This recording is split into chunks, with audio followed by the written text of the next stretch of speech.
Baik, Assalamualaikum warahmatullahi wabarakatuh. Sebelumnya, izin memperkenalkan diri, saya Fatia Nur Afifah dengan nomor NIM 2300968, Sistem Telekomunikasi 3C. Di sini saya akan menjelaskan mengenai modul 1 mata kuliah sinyal dan sistem dengan materi sinyal diskrit dan kontinu. Sebelum masuk ke sinyal diskrit dan kontinu, di sini saya ingin menjelaskan terlebih dahulu apa itu sinyal. Jadi, sinyal merupakan representasi dari informasi dalam bentuk besaran fisik yang mengalami perubahan atau variasi baik dalam ruang maupun waktu. Dalam konteks matematika, sinyal Xt didefinisikan sebagai sebuah fungsi yang memetakan setiap momen waktu T pada suatu variabel waktu tertentu ke dalam nilai skalar atau bilangan real. Sebagai contohnya, sinyal ini dapat berupa gelombang tegangan atau arus yang muncul dalam rangkaian listrik. Jenis sinyal yang digunakan dapat dibedakan menjadi dua, yaitu sinyal kontinu dan sinyal diskrit, yang masing-masing tergantung pada cara representasi serta metode pengukurannya. Selain itu, setiap sinyal mengandung informasi tertentu yang dapat dimanfaatkan untuk berbagai tujuan seperti manipulasi, pengolahan, atau analisis baik dalam bentuk fisik secara langsung maupun dalam bentuk digital melalui teknologi modern. Oke, sekarang masuk ke sinyal waktu kontinu. Sinyal waktu kontinu yang juga dikenal sebagai sinyal analog merupakan jenis sinyal yang memiliki nilai-nilai kontinu pada seluruh rentang waktu T, di mana sinyal tersebut berada. Dalam hal ini, sinyal kontinu direpresentasikan melalui amplitudo yang mengalami perubahan secara berkesinambungan atau tanpa gangguan mengikuti pola tertentu. Perubahan amplitudo tersebut biasanya terjadi pada rentang waktu tertentu, seringkali membentuk pola gelombang sinusoidal. Nah, contoh umum dari sinyal kontinu meliputi berbagai fenomena fisik seperti gelombang suara, sinyal listrik analog yang digunakan dalam sirkuit, serta sinyal cahaya yang melibatkan intensitas perubahan cahaya dalam waktu tertentu. Sekarang masuk ke sinyal waktu diskrit. Sinyal waktu diskrit adalah sinyal yang hanya memiliki nilai pada saat-saat tertentu dalam potongan waktu yang bersifat diskrit. Dalam jenis sinyal ini, waktu T direpresentasikan dalam bentuk bilangan diskrit, sehingga seringkali dituliskan sebagai Xn, di mana N adalah bilangan bulat atau integer. Sinyal diskrit pada umumnya dihasilkan melalui proses pencuplikan atau sampling dari sinyal kontinu Xt. Dengan kata lain, sinyal ini merupakan hasil transformasi dari sinyal kontinu menjadi potongan-potongan data yang terpisah pada interval tertentu. Proses sampling ini sangat penting karena memungkinkan sinyal analog untuk direpresentasikan dalam bentuk digital sehingga dapat diproses lebih lanjut menggunakan teknologi modern. Agar hasil pencuplikan akurat dan informasi asli dalam sinyal kontinu tidak hilang, proses ini harus memenuhi syarat tertentu yang dikenal sebagai Nyquist criterion. Syarat Nyquist ini dinyatakan dengan persamaan Fs lebih besar dari 2Fi, di mana Fs merupakan sampling, yaitu frekuensi pengambilan sampel dari sinyal kontinu, dan Fi merupakan frekuensi sinyal informasi asli yang akan dicuplikan. Pemenuhan syarat ini sangat penting untuk memastikan bahwa proses sampling dapat merepresentasikan sinyal informasi secara utuh tanpa terjadi fenomena aliasing, yaitu distorsi akibat pencuplikan yang tidak memadai. Oke, di sebelumnya banyak sekali disebut tentang sampling atau pencuplikan. Sebenarnya apa sih sampling dan pencuplikan atau pencuplikan itu? Jadi, sampling itu adalah suatu proses yang bertujuan untuk mengubah sinyal waktu kontinu menjadi sinyal waktu diskrit dengan cara mengambil sampel nilai-nilai sinyal pada interval waktu tertentu yang telah ditentukan. Nah, sinyal waktu diskrit yang dihasilkan dari proses ini terjadi atas rangkaian nilai diskrit yang diambil pada titik-titik waktu tertentu yang disebut sebagai waktu diskrit. Proses sampling ini dirancang untuk memungkinkan representasi sinyal kontinu dalam format yang dapat diproses atau dianalisis oleh sistem digital seperti komputer atau perangkat elektronik lainnya. Salah satu metode yang digunakan dalam proses ini dikenal sebagai sampling and decrease yang seperti tadi sebelumnya disebutkan, yang merupakan teknik pencuplikan sinyal dengan menggunakan periode waktu tertentu secara tetap dan konsisten. Tujuan utamanya yaitu untuk menghasilkan sinyal diskret dari sinyal kontinu tanpa mengubah karakteristik utama dari sinyal aslinya. Proses ini melibatkan perhitungan atau pencacahan nilai sinyal pada interval waktu tertentu, sehingga sinyal diskret dapat digunakan sebagai representasi digital dari sinyal kontinu.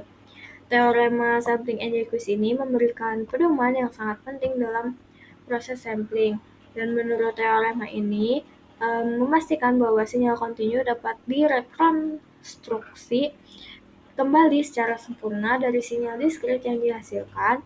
Frekuensi sampling harus setidaknya 2 kali lipat lebih besar dibandingkan frekuensi tertinggi yang ada dalam sinyal asli. Dengan kata lain, frekuensi sampling Fs ini harus memenuhi syarat Fs lebih besar 2 Fmax, di mana Fmax ini merupakan frekuensi maksimum dalam sinyal kontinu. Apabila frekuensi sampling kurang dari 2 kali lipat dari frekuensi maksimum sinyal asli, maka akan terjadi fenomena yang dikenal sebagai aliasing. Tadi juga sudah disebutkan bahwa aliasing adalah distorsi yang muncul akibat frekuensi sinyal tidak dapat direpresentasikan dengan benar karena pengambilan sampel yang tidak memadai. Nah, distorsi ini itu menyebabkan informasi dalam sinyal asli menjadi hilang atau terganggu, sehingga rekonstruksi sinyal menjadi tidak akurat. Maka, pemenuhan syarat and decrease ini penting untuk menjaga kualitas sinyal yang dihasilkan dan memastikan keakuratan dalam merepresentasikan sinyal kontinu. Oke, baik. Di sini ada grafik dari sinyal sinus kontinu. Sebelum ke gambar grafiknya, di sini saya akan menjelaskan terlebih dahulu mengenai kode MATLAB-nya. Di line pertama ini ada T00,0011. Ini merupakan waktu dimulai dari 0 hingga 1 detik dengan interval 0,001 detik dengan resolusi waktu 0,001 memastikan grafik terlihat halus. Untuk line yang kedua yaitu ada F sama dengan 5, yang berarti sinyal memiliki frekuensi 5 Hz, artinya terdapat 5 siklus dalam 1 detik. Lalu di line ketiga ini ada Y continuous sin 2 pi Ft. Ini merupakan persamaan sinyal sinusoidal yang menghasilkan sinyal sinus kontinu dengan frekuensi F. Y continuous ini adalah amplitude sinyal sinus yang berubah secara kontinu terhadap waktu. Untuk di line selanjutnya ini ada figur. Figur ini merupakan jendela grafik untuk membuka jendela grafik baru untuk memplot sinyal. Lalu selanjutnya ini ada titel sinyal sinus kontinu. Ini merupakan plot sinyal sinusoidal kontinu, yaitu grafik hubungan antara waktu T dan amplitudo Y continuous. Lalu ada X label waktu detik ini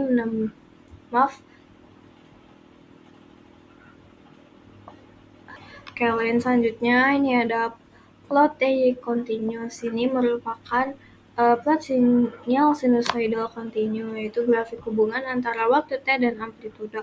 Di line selanjutnya ini ada titel sinyal sinus kontinu. Ini merupakan judul grafik untuk menjelaskan konten grafik yang ada di dalamnya.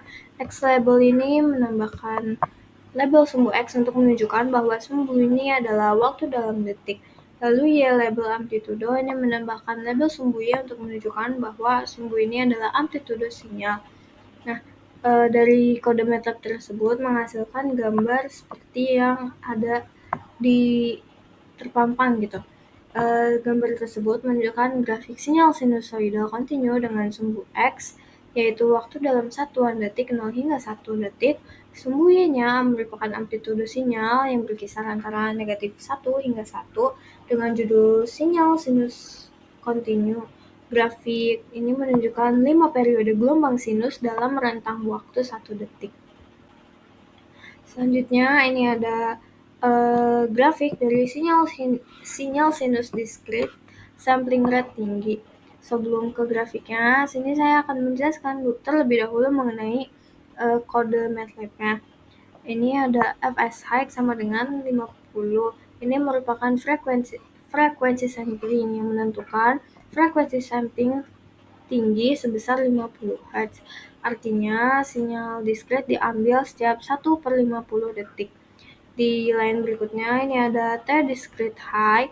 Ini merupakan deklarasi waktu diskret. Waktu dimulai dari 0 hingga 1 detik dengan interval 1/fs high. Lalu di line berikutnya ada Y discrete high. Ini merupakan persamaan sinyal sinus diskret yang menghasilkan sinyal diskret berdasarkan waktu T discrete high. Nah, selanjutnya Y discrete high ini itu berisi nilai-nilai amplitudo sinyal pada titik-titik waktu diskret. Selanjutnya ini ada figure, yaitu membuka jendela grafik baru untuk memplot sinyal. Selanjutnya ada stem T discrete height, Y discrete height. Ini merupakan plot sinyal diskret, yaitu sinyal diskret dipresentasikan dengan plot berupa garis vertikal dalam titik atau sistem plot. Lalu selanjutnya ini ada hold on. Ini merupakan fungsinya untuk menahan grafik agar dapat ditambahkan plot sinyal continue. Selanjutnya ini ada plot TY continuous. Ini merupakan plot sinyal continue dengan sinyal asli digambarkan dengan garis putus-putus yang merah untuk perbandingan. Lalu ada title, ini judul dari grafiknya. Lalu ada X label, ini label pada sumbu X-nya yang menunjukkan waktu dalam detik, dan Y labelnya ini merupakan label pada sumbu Y untuk menunjukkan amplitudo sinyalnya. Dan yang terakhir ini ada legend, yaitu menambahkan legenda untuk membedakan antara sinyal diskret dan sinyal continue. Nah, dari kode MATLAB itu menghasilkan gambar grafik seperti yang ada gitu. Nah, frekuensi sampling ini sebesar 50 Hz itu cukup tinggi untuk merepresentasikan sinyal aslinya, itu frekuensi 5 Hz sesuai dengan teori Nyquist, yaitu frekuensi sampling Fs harus lebih dari 2 kali frekuensi maksimum sinyal asli atau Fmax. Dalam hal ini Fs ini sama dengan 50 Hz, lebih besar dari 2 kali 5 Hz, itu 10 Hz Fs. Sinyal diskret ini divisualisasikan menggunakan fungsi stem yang menunjukkan nilai-nilai sinyal pada titik-titik waktu tertentu. Interval waktu antar sampel adalah 1/fs sama dengan 1/50 detik. Sinyal kontinu ditambahkan sebagai referensi dengan menggunakan plot yang menggambarkan sinyal asli secara halus. Hasilnya, sinyal diskret terlihat mendekati sinyal kontinu karena frekuensi sampling yang cukup tinggi. Nah, grafik ini juga menunjukkan bahwa sinyal diskret dapat mewakili sinyal kontinu secara akurat dengan syarat frekuensi sampling memenuhi teorema Nyquist. Perbedaan utamanya adalah sinyal diskret hanya memiliki nilai pada titik-titik waktu tertentu, sementara sinyal kontinu memiliki nilai di seluruh waktu. Selanjutnya ini ada sinyal sinus diskret, sampling rate rendah. Di sini saya akan menjelaskan terlebih dahulu mengenai kode MATLAB-nya, yaitu line pertama ini ada fs low 8, ini merupakan frekuensi sampling rendah sebesar 8 Hz. Lalu T discrete low, ini untuk membuat waktu diskret dengan interval 1/fs low. Ya, discrete low ini untuk menghitung nilai sinyal diskret pada waktu diskret. Lalu ini figure untuk membuka jendela baru. Stem ini untuk memplot sinyal diskret menggunakan plot batang atau stem. Hold on untuk memungkinkan overlay plot berikutnya pada grafik yang sama. Lalu plot TY continuous ini memplot sinyal kontinu sebagai garis putus-putus merah Lalu title ini merupakan judul dari grafik. X labelnya ini menunjukkan waktu per detiknya. Lalu Y labelnya menunjukkan amplitudo dengan legend discrete continue-nya, yaitu legenda untuk plotnya. Nah, dari kode itu tuh menghasilkan grafik seperti yang ada gitu. Grafik ini menunjukkan perbandingan antara sinyal sinus kontinu, yaitu yang gambar garis merah putus-putus, dan sinyal sinus discrete, yaitu plot dengan titik-titik dan garis vertikal biru pada sampling rate rendah, yaitu sebesar 8 Hz. Nah, sinyal kontinu ini digambarkan dengan kurva sinusoidal dengan perubahan amplitudo yang halus dan kontinu terhadap waktu. Ini adalah representasi sinyal asli. Lalu, sinyal diskretnya merupakan hasil dari proses sampling sinyal kontinu pada interval waktu tertentu dengan frekuensi sampling 8 Hz. Karena sampling rate rendah, titik-titik diskret terlihat jarang, menyebabkan sinyal diskret kurang merepresentasikan sinyal kontinu secara akurat. Sampling rate rendah ini memiliki efek, yaitu pada sampling rate rendah terdapat resiko kehilangan detail dari sinyal asli. Meskipun dalam contoh ini tuh aliasnya belum terlihat jelas, jika frekuensi sinyal mendekati atau lebih besar dari setengah frekuensi sampling, maka aliasing itu akan terjadi. Oke, selanjutnya ini ada sinyal kotak. Saya akan menjelaskan terlebih dahulu mengenai kode dari MATLAB-nya, yaitu T-square ini merupakan waktu dari 0 hingga 2 detik dengan resolusi 1 mili per second. Lalu Y-square ini merupakan sinyal kotak dengan frekuensi 0,5 Hz.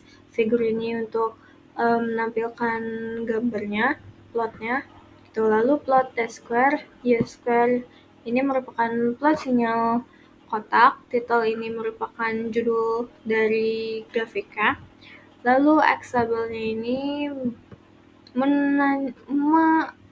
memperlihatkan label sumbu X dalam waktu detik, lalu Y labelnya ini menunjukkan amplitudo.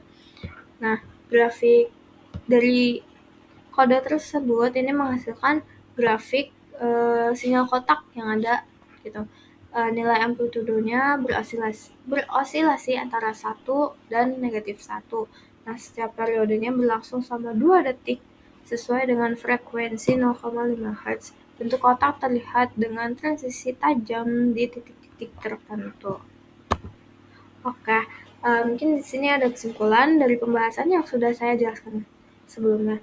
Pembahasan ini mengeksplorasi karakteristik sinyal sinus dan kotak dalam domain diskret dalam kontinu. Pada sinyal sinus, frekuensi sampling berpengaruh pada akurasi representasi diskret terhadap sinyal kontinu. Frekuensi sampling yang tinggi menghasilkan representasi yang lebih akurat, sedangkan frekuensi rendah dapat menyebabkan aliasing. Mungkin hanya segitu yang bisa saya sampaikan.